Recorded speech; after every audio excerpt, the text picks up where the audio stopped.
Assalamualaikum warahmatullahi wabarakatuh. Kami dari kelompok 6 akan mempresentasikan hasil diskusi kami mengenai teori Marxisme sastra. Sebelum masuk ke pembahasan, terlebih dahulu saya ingin memperkenalkan anggota kelompok kami yang dimana saya sendiri yaitu Ratna Suci dengan NIM E1C020154. Yang selanjutnya yaitu Rahmat Iliyin Firizeki dengan NIM E1C020150.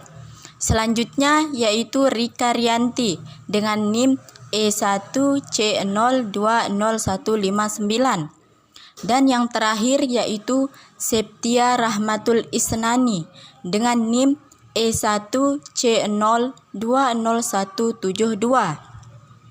Selanjutnya kita beralih ke pembahasan yang pertama, yaitu latar belakang. Ideologi Marxisme atau Karl Marx dimulai pada abad ke-19 dan di mana kondisi kerja di Eropa Barat sangat menyedihkan pada waktu itu. Berkembang begitu cepat di sektor industri sehingga menciptakan kondisi sosial yang sangat berbahaya untuk pekerja. Gagasan ini bukan hanya inspirasi mendasar Marxisme sebagai ideologi perjuangan buruh, tetapi tidak hanya bagian mendasar dari ideologi komunisme. Berdasarkan masalah-masalah ini, Karl Marx menyusun teori sosial yang ia yakini didasarkan pada hukum ilmiah karena itu pasti telah dilaksanakan. Karena Karl Marx duduk di bangku, ia mengejar bidang politik yang dipandang radikal. Ketika menyusun teori tentang perkembangan masyarakat, ia sangat tertarik dengan ide-ide filsuf Jerman Georg Hegel tentang dialektika. Karl Marx menggunakan filosofi Hegel untuk secara radikal mengubah masyarakat. Marxisme adalah bentuk protes Marx terhadap pemahaman kapitalisme. Karl Marx percaya bahwa seorang kapitalis mengumpulkan uang dengan mengorbankan kaum proletar. Karena kaum proletar dipaksa untuk bekerja berjam-jam dengan upah minimum, keadaan kaum proletar sangat menyedihkan, sementara kaum kapitalis menikmati hasil dari keringat mereka. Proletariat harus hidup di pinggiran kota dan di daerah kumuh. Marx mengatakan bahwa masalah ini muncul dari kepemilikan pribadi dan kontrol kekayaan yang didominasi oleh orang kaya. Untuk membuat proletariat makmur, Marx berpendapat bahwa konsep kapitalisme digantikan oleh konsep komunisme. Menurut Marx, kaum proletar akan memberontak dan menuntut keadilan jika kondisinya terus ditoleransi. Ini adalah dasar dari Marxisme. Ideologi Marxisme lahir sebagai bentuk motivasi bagi para pekerja, di mana Karl Marx mengharapkan sains untuk mengadopsi sikap netral di kelas sosial yang lebih rendah atau pekerja. Perkembangan dialektis terjadi dalam struktur masyarakat yang lebih rendah, di mana struktur bergerak di atas, menurut Marx. Menurut Marx, perjuangan antara kapitalis dan proletariat adalah konflik kelas terakhir dan akhir dari gerakan dialektis.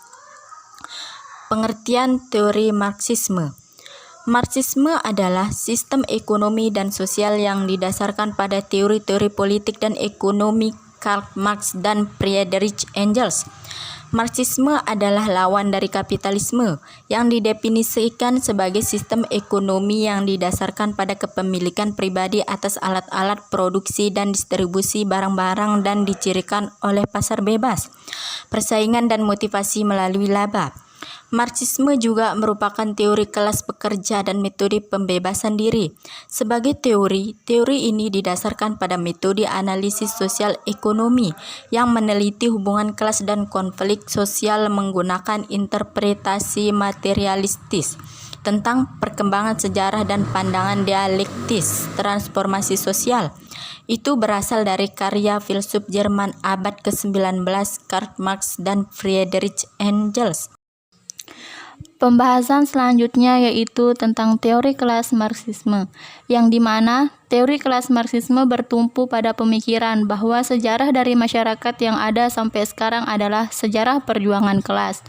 Dengan kata lain, teori kelas beranggapan bahwa pelaku utama dalam masyarakat adalah kelas-kelas sosial. Misalnya saja, keterasingan manusia adalah hasil penindasan suatu kelas oleh kelas lainnya. Teori yang dikemukakan oleh Karl Marx ini bukanlah teori yang eksplisit, melainkan sebuah latar belakang uraian Marx tentang hukum perkembangan sejarah, kapitalisme dan sosialisme. Dalam teori ini, Marx membedakan masyarakat berdasarkan mode produksi atau teknologi dan pembagian kerja. Dari masing-masing mode produksi tersebut lahir sistem kelas yang berbeda, di mana suatu kelas mengontrol sistem produksi, kelas pemilik modal, dan kelas yang lain merupakan produsen langsung serta penyedia layanan untuk kelas dominan atau kelas buruh. Faktor ekonomi inilah yang akhirnya mengatur hubungan sosial pada masyarakat kapitalisme, kelas sosial. Menurut Lenin, kelas sosial dianggap sebagai golongan sosial dalam sebuah tatanan masyarakat yang ditentukan oleh posisi tertentu dalam proses produksi. Hal yang serupa juga dikemukakan oleh Marx bahwa kelas berakar dalam hubungan sosial produksi, bukan hubungan dalam distribusi dan konsumsi.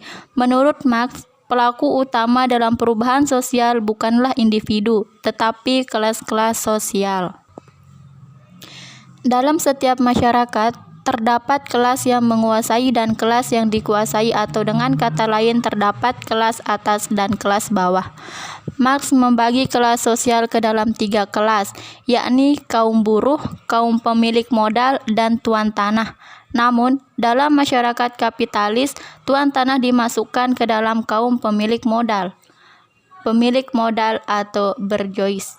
Kaum pemilik modal merupakan pemilik alat-alat produksi, membeli dan mengeksploitasi tenaga kerja serta menggunakan nilai surplus atau nilai lebih dari pekerja untuk mengakumulasi atau memperluas modal mereka. Buruh atau proletariat. Kaum buruh merupakan tenaga kerja yang hanya memiliki kemampuan untuk bekerja dengan tangan dan pikiran mereka. Para pekerja ini harus mencari penghasilan kepada para pemilik modal. Dalam sistem kapitalis, kaum buruh dan pemilik modal memang saling membutuhkan. Buruh hanya dapat bekerja jika pemilik modal membuka tempat kerja. Pemilik modal membutuhkan buruh untuk mengerjakan kegiatan usahanya. Akan tetapi, ketergantungan ini tidak seimbang. Buruh tidak dapat bekerja jika pemilik modal tidak memberikan lapangan pekerjaan. Tetapi pemilik modal masih bisa hidup tanpa buruh karena ia bisa menjual pabriknya kepada orang lain. Dapat dikatakan bahwa kaum buruh adalah kelas yang lemah, sedangkan kaum pemilik modal adalah kelas yang kuat. Pembagian masyarakat dalam kelas atas dan kelas bawah merupakan ciri khas masyarakat kapitalis. Hubungan antar kelas tersebut pada hakikatnya merupakan hubungan eksploitasi. Pembahasan selanjutnya yaitu mengenai tokoh-tokoh teori Marxisme. Yang pertama yaitu Karl Marx. Karl Marx lahir pada tanggal 5 Mei 1818 dan meninggal pada tanggal 14 Maret 1883 pada umur 64 tahun. Karl Marx adalah seorang filsuf, ekonomi, sejarawan, pembuat teori politik, sosiolog, jurnalis, dan sosialis revolusioner asal Jerman. Lahir di Trier dalam keluarga kelas menengah, Marx belajar hukum dan filsafat Hegelian.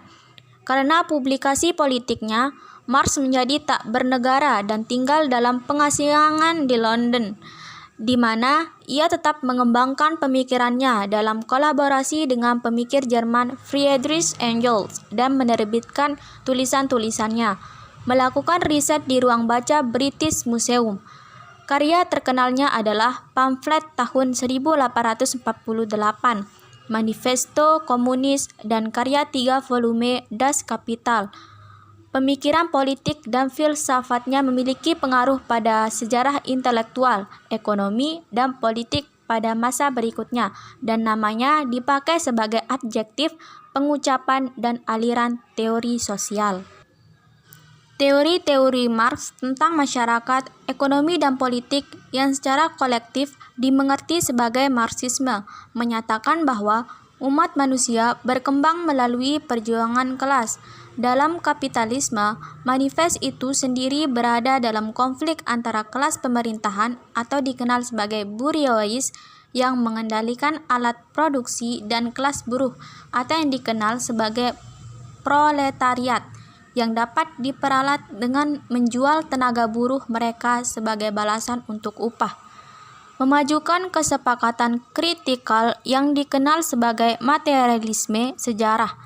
Marx memprediksi bahwa seperti sistem sosioekonomi sebelumnya, kapitalisme memproduksi ketegangan internal yang akan berujung pada penghancuran diri dan digantikan oleh sistem baru, sosialisme.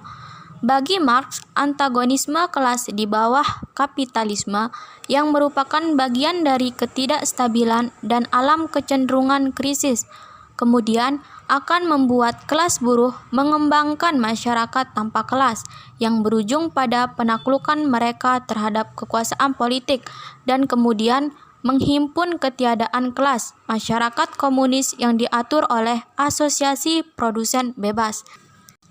Tokoh selanjutnya yaitu Lenin. Lenin merupakan orang yang berjasa dan dapat dipandang sebagai peletak dasar bagi kritik sastra Marxis. Ia menulis lebih banyak daripada Marx tentang masalah-masalah teoritis yang berkaitan dengan sastra dan mengembangkan suatu visi yang jelas tentang sastra. Ini terutama disebabkan karena ia berpendapat bahwa sastra merupakan suatu sarana penting dalam perjuangan proletariat melawan kapitalisme. Adapun pandangan Lenin terhadap sastra meliputi yaitu 1. Sastra terikat akan kelas-kelas yang ada di dalam masyarakat. 2. Sastra mencerminkan kenyataan sebagai ungkapan pertentangan kelas. 3. Sastra harus dapat membangun masyarakat. 4. 3 syarat ikatan partai. Dan 5. Adanya suatu dialektika antara sastra dan kenyataan. Dari suatu pihak kenyataan tercermin dalam sastra, sehingga sastra dianggap menyajikan suatu tafsiran yang dapat mengenai hubungan-hubungan di dalam masyarakat atau realisme.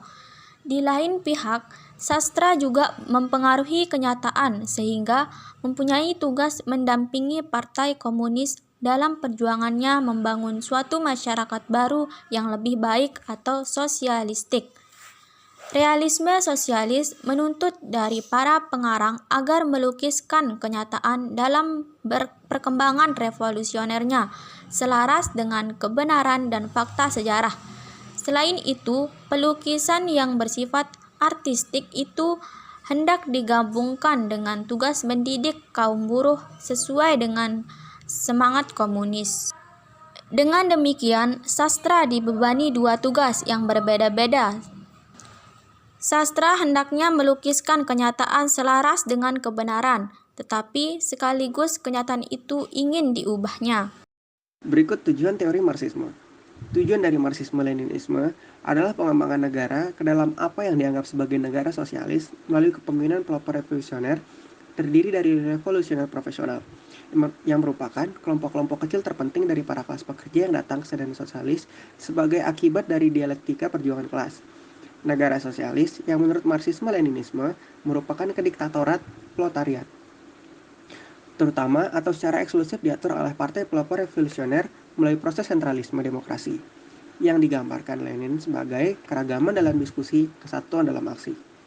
Melalui kebijakan ini, Partai Komunis atau yang setara adalah lembaga politik tertinggi dalam kekuatan negara dan organisasi utama kemasyarakatan. Marxisme-Leninisme melihat adanya persaingan antara pihak sebagai langkah yang tidak efektif dari demokrasi sejati dan agak menegaskan bahwa dalam sebuah masyarakat sosialis, pluralisme hanya mengukur perpecahan dan disfungsi dalam masyarakat. Yang terakhir, komunis dan Marxis lain memiliki kecenderungan lain, dan pandangan yang berbeda. Mereka berpendapat bahwa negara Marxis-Leninis tidak membangun sosialisme, melainkan kapitalisme negara. Kediktatoran proletariat menurut Marxisme merupakan aturan mayoritas demokrasi, bukan dari satu pihak, sampai-sampai salah satu pendiri Marxisme, Friedrich Engels, menggambarkan bentuk khusus sebagai republik demokratis. Selain itu, menurut Engels, milik negara dengan sendirinya adalah milik pribadi dari alam kapitalis, kecuali kaum proletar memiliki kendali kekuasaan politik. Dalam hal ini, memiliki barang umum. Sekian presentasi dari kelompok kami. Wassalamualaikum warahmatullahi wabarakatuh.